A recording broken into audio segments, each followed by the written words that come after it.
Sorry. So we're talking about neurodiversity in K-dramas?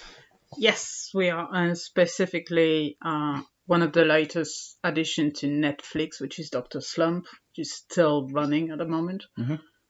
And why we suspect that one of the characters might be on the neurospicy side of things.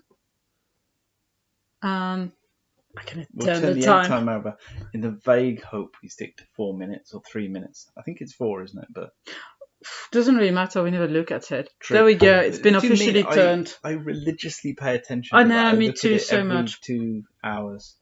Yeah. So, Dr. Slump, man. yeah, we've got like 2 main characters. One, the male is Jungwoo, and the female is Hanul. Uh-huh. Both high achievers at school, both doctors, and then they both go through a emotionally and professionally a drop or slump. Hence Dr. Slump. Hence Dr. Slump. And looking at it, I sort of suspect that Hanul might be slightly autistic. Not in a kind of Attorney Who autistic, where you just have to do that and look at Wells and then you're happy in the world. That's what we all do. Yeah, I know. So not in that sort of overly cliched kind of things. But she does have some behaviors that point towards potential autism in certain areas. So, to be clear, though, the drama doesn't say that she is. No. And they don't make out that she is. It's just... Which is probably why, if she were an autistic character, she'd be incredibly realistic as a person who is autistic with minimum needs, unlike someone like Attorney Who or like to tap into American dramas, Rain Man. Unlike those kind of characters, Hanul would be more someone who can still cope without the level of support you would need if you were Attorney Who. But there are elements in her that sort of makes me feel that she is high masking to function and to fit in her environment. She doesn't quite fit in, obviously, and it's been like it feels like it's been an enormous burden to carry that like all of her life until she finally cracks and manages to get like the super jackpot of mental health with burnout and depression, which would feel also more normal for someone who is high masking, and that's her only way of coping. She, in my perception of things, doesn't know she's autistic or potentially neurodivergent. So I can see that if she were, that would be a humongous burden on yourself and on your mental health. I suppose, potentially. Well, thank you for your contribution. I'm really glad that you... I'm just wondering, why do you think it's a big burden? Why would it be a big burden for her? Because she's trying to be a high achiever and she feels like it would stop her, or people would stop her from high achieving? Or No, I think because masking is a burden. It's extremely tiring because you always have to sort of try to wear that fake facade of what you feel would be socially acceptable. And we sort of get glimpses of Hanul trying to not be awkward in social situations, but still being awkward when she's with people she doesn't entirely trust. And that'll be her team. We see her as well through her childhood with other kids. And she has that thing where she doesn't fit in, but sometimes it feels like she has an idea of what she should be saying to sound normal, and she's gonna grab those sentences and everything still looks and feels wrong. And there are other things in her behavior that makes me think that she might be slightly neurodivergent. There's an element where, well, first start, that would be obviously grabbing the first cliche, but she's going to play only one video game, and that's Tetris. I'm not saying if you're autistic, you're going to have to play Tetris. That's so low. But it's the hyper focus. It's like, yeah, there's that element of it tends to be, or we would have been in the 80s and 90s, associated with that kind of demographics. And she's fully hyper fixating on that game because she's going to go back to the arcade place just to play that game. And it's probably packed with other games. That's the only one she's going to try. We also see in the karaoke scenes, there's only one song she knows, and she rehearsed it over 1,000 times, she said, which again feels quite a neurodivergent approach of like really fixating really hard on things. There are like, without wanting to give too much away, there are like... So far, I haven't given anything about the plot, so if you want to watch it, please carry on. I do, and I did.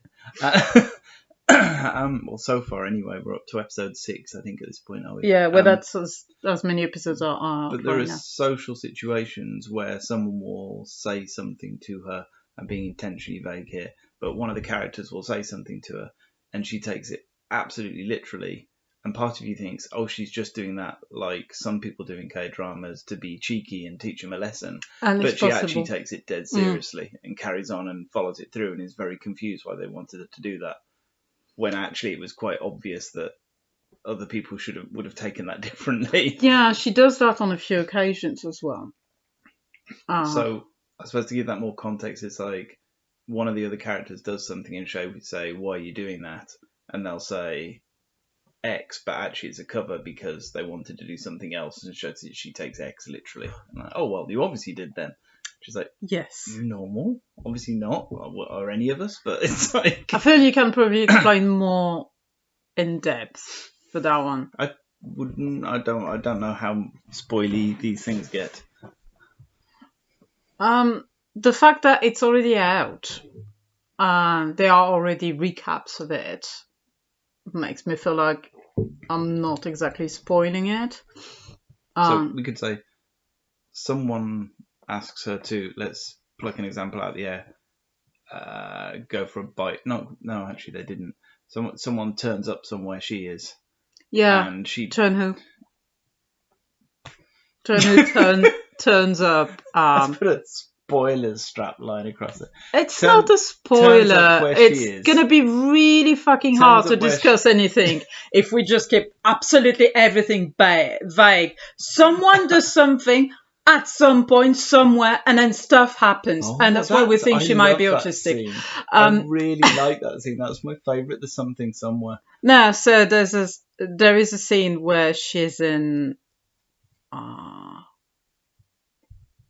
thinking Waban or remote province. Yeah, she's somewhere further away than in Seoul, which is usually the center of the K-drama universe, but she's not there. And Jun-Hoo, who's the other male, the other character, the male character in a slump as well, takes the train to get to her. And originally, there's a lot of, obviously, hypothesis as to why he does that. That being a rom-com K-drama, we can assume that he does it out of love and he hasn't realised yet. I do think that he does it for a lot of other reasons, but that's not what we're discussing here right now.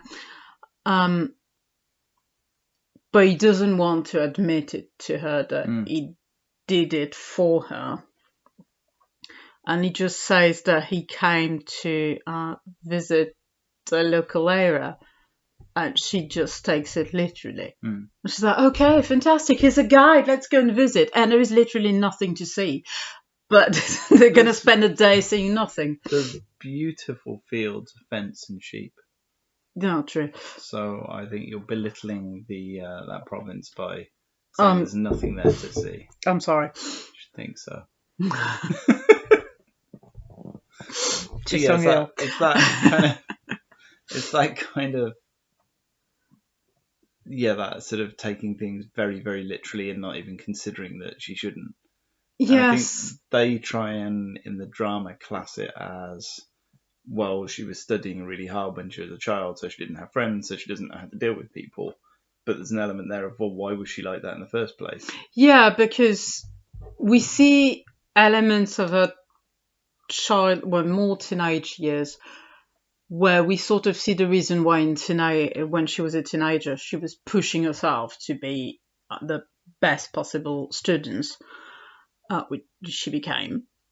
But we also have scenes of her much younger and being utterly convinced, like as a primary school kid, that doing math problems is the epitome of fun. Mm. And when she suggests that to the other little girls, it's just, there is obviously a blank look. And there's a clear divide here. And I don't think that that's just Hannah being passionate by her studies, because at that point we're told that she wasn't. It's just she enjoyed math, and that was that was what she thought was fun. Not that if you enjoy math you should be autistic, that's not that. It's more the fact that that obviously was a strong passion, because she would just suggest it as enjoyment and not even understand that other people may not like it. And she carries on as well later with really, really specific hobbies. Like she reads all the possible dissertations, not just in a field, but in the entire medicine field it fills. And she remembers the facts she read, bearing in mind she probably read 10,000 of them or more. So that also feels like we're tapping into the sort of autistic fixation where you have to dig deeper and deeper into topics until you know everything about it.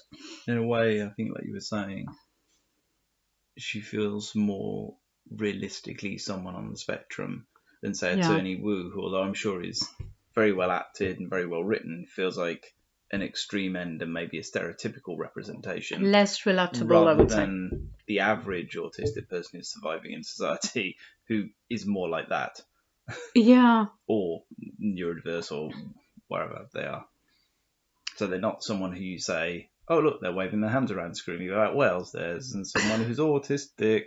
It's just someone who's getting on with their life and you never know. Yeah, that's what I meant by high masking. She's obviously high functioning as well. And she's reached a point where she just exhausts herself through that as well. I feel that also pushed her depression and burnout. There's also something that I didn't realize the first time I watched it, but now thinking about it, when she explains a lot of what would be new concepts to her, she tends to explain them in very matter of fact ways. Like when she explained that depression has taken her by surprise and that it feels like it's leaving a massive impact in her life and destroying everything she had, and she can't get rid of it. She compares it to a panfacial fracture, I think. So she immediately compares it to something medical that she would know. when she tries to reassure herself and John Hood, and there is absolutely no sexual attraction between them. To be fair, it's only episode 6, so we give them time to make it a little bit more obvious. There's plenty of time for them to stand in a park and say a word a minute in Yeah. the dark. She just says, "You're just protein to me," and that's very matter of fact. But I feel that's also what someone who's neurodivergent will be able to say as well, because they will just be looking at that thing, like at the factual aspect of it. Yeah. She might have other.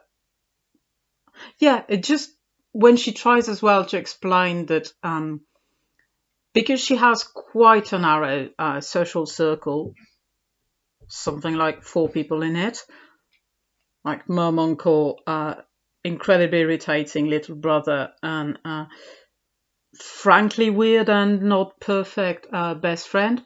So that's quite tiny as a circle, and she could have better people around. I mean, they're not bad people, but not the best support right now.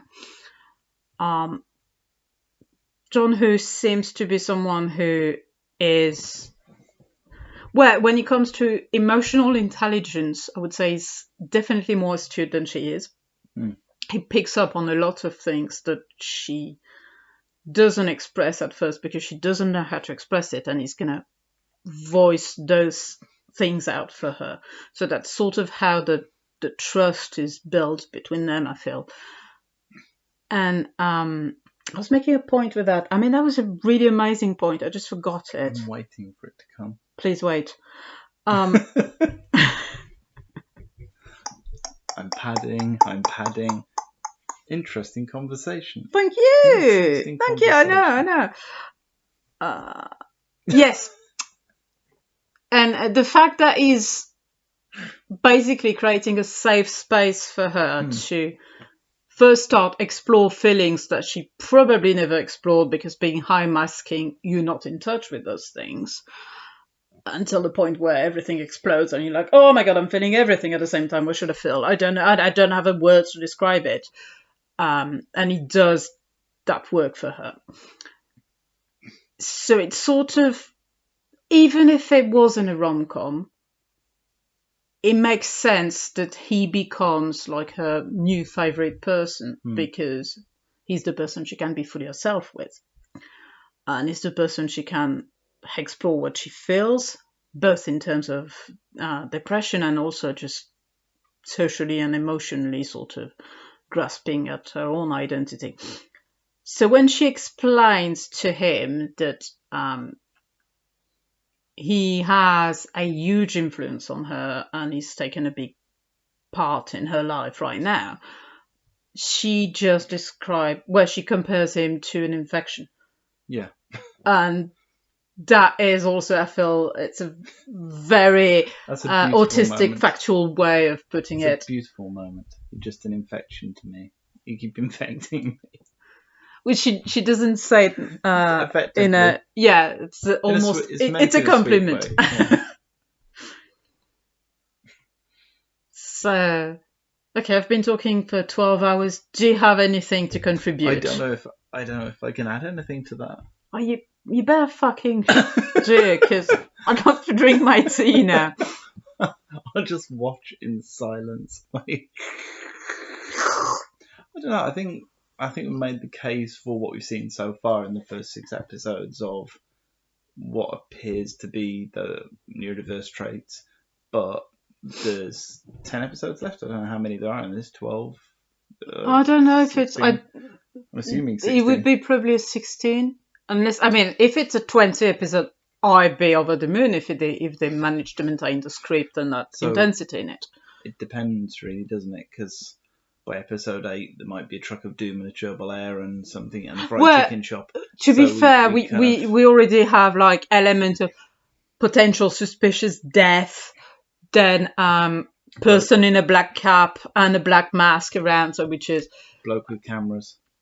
Yeah, so we have an element of mysteries in mystery in case the just exploring a connection between people wasn't enough. We might have elements of murders as well. Who knows? So I think it.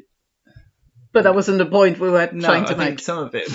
But if you're autistic, think about But murders. it's welcome. I'm not sure that's the message. I mean, it's a message. Obviously It's is. a message. I do not endorse that message. I do. Yeah, Someone has you're to. ABBA as well now. What is this? I think for the first 6 episodes, that's about all we can say on this. There's a load more episodes to come, and I think as this season progresses, we'll find out I'm more trying to think if of the character stays consistent. other points. It's interesting if the character will stay consistent as well It going forward. feels. I mean, the character has remained consistent for 6 episodes already. That's 6. You never know.